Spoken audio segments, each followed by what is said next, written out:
Hey, what up everybody? Oscar Loreto Jr. here. Just gonna switch out a new skateboard, get a sesh on, and we're gonna talk some cannabis. I've been aware of cannabis, let's see, I'm 33, started at 15, so 18 years. Honestly, I mean, the first impression, it was kind of just like, obviously the cliche of like, you know, wasn't really high that first time, but I know I was. Like in hindsight, when you think about it, you really analyze that first session with your homies. For me, it was like the first group of sophomore year in high school, first group of skate friends I had. Kid's name was Aaron. We just smoked weed. It was Halloween. And I remember just getting home and like just laughing and like just being all super giggly. I felt really good, honestly. Like obviously I didn't really know the medicinal purposes of it until I got older and became more of a skateboarder and like whatever / athlete, whatever you want to call yourself. After that, I mean, after learning and then doing some research as an adult and then realizing, you know, as your body gets older, the cannabis does help and assist in recovery. And that was like the biggest thing that I was already hooked and sold, obviously, because I love the natural relaxation effects that it provided. I kind of attribute to like a lot of people, like growing up with disability, you identify with certain things. And I think I attribute being a cannabis user to never really experiencing like depression or anxiety aside from the natural things that most, you know, teenagers go through as a adolescent. I would definitely call myself a cannabis enthusiast, yes. Favorite cannabis delivery method or ingestion method would probably be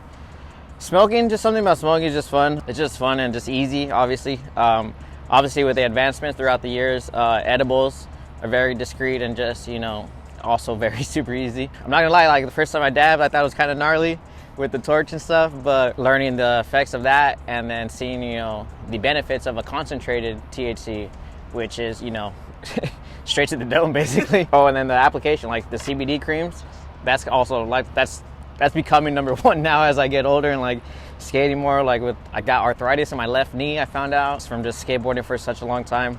So the CBD creams really can work, they help. Being somebody that's disabled and has a disability, in my case with missing your fingers, I usually smoke with a partner or in groups. I had a lot of challenges in my life that many people probably take for granted. For example, tying my shoelaces. Probably honestly didn't really master or get down until I was like 18. It was just a mixture of like being embarrassed and just kind of already being used to having a friend or a relative, like, you know, my sister or my mom, just, hey, tie my shoelaces real quick. But obviously once you're an adult and you gotta do shit on your own, you gotta figure shit out. Once I learned and got my own rig for dabbing, that was kind of an adventure in its own. Okay. And a learning process, because I've burned myself a few times with the torches, but it's kind of not super difficult. You just figure out, like most adaptive individuals will tell you, you adapt and you figure out shit that works for you. So and I found a rig that worked for me. I found a torch that I could light easily. The nails are normally pretty convenient, but the best one that for me was the nail that has the cap attached to it. So it stands up, so I can scoop the wax, stand it up, torch the nail, and then dab, and then cover it so I can still hold it. To me, I have a bong adapter, so it's just to a bong adapter. So it's I'll either set it on my desk, stand up and I have to dab, or I'll put it in my lap and I dab. Granted, it's still, I've had my share fares, like I said, of burning myself. But probably pipes was my least favorite method of ingestion, because especially when I'm by myself, like I'd have to like bite the pipe, grab the lighter, and then there's like bite marks on my pipe after that. Yeah, nobody wants that. So yeah, dabbing was kind of a learning process, steep learning curve for myself, but I figured it out. A cousin of mine had the Puffco. We were at another cousin's wedding, and he brought it out of his trunk, set it up, and it was so clean and smooth and easy and convenient. Like, I don't know if the cannabis industry is like focusing on it or making a priority, but I have like the Puffco. It's kind of like, to me, would be the first like adaptive rig, you know?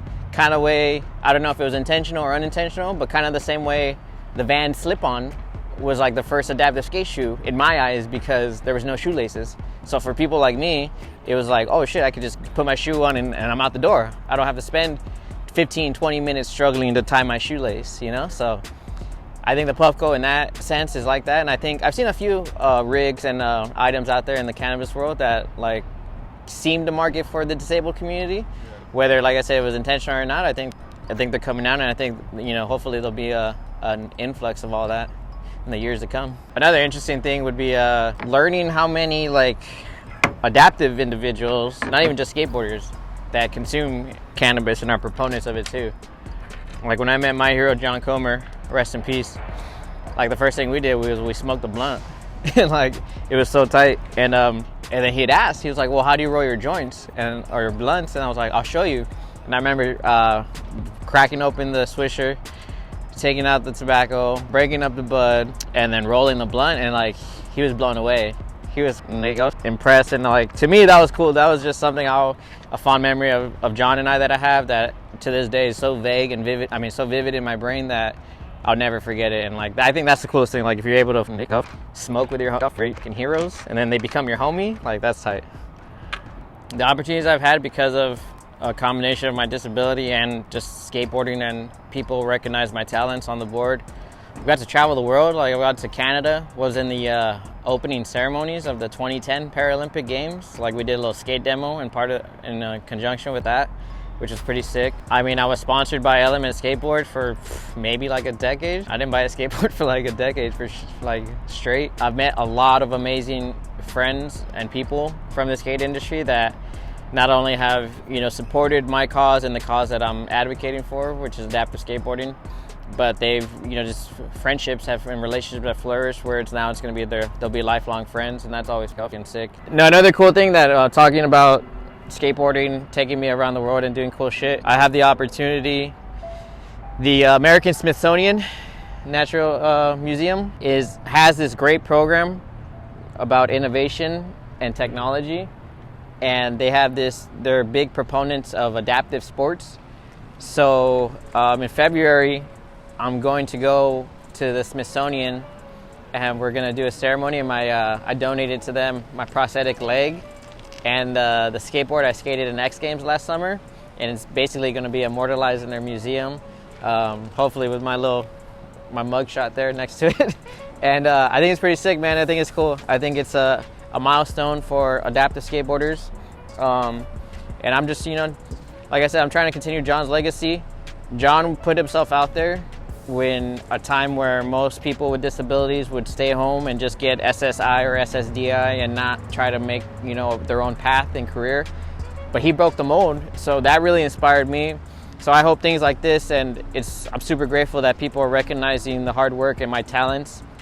And I'm hoping that if I can, my stuff becomes immortalized, that hopefully, there's some kid somewhere, whoever, 9 years old right now, that picks up a skateboard because they see me skateboarding or somebody else with prosthetic skateboarding and doing it. So, to me, this just reinforces that you got to continue to break that mold and just fucking go do what you want to do and have fun with it.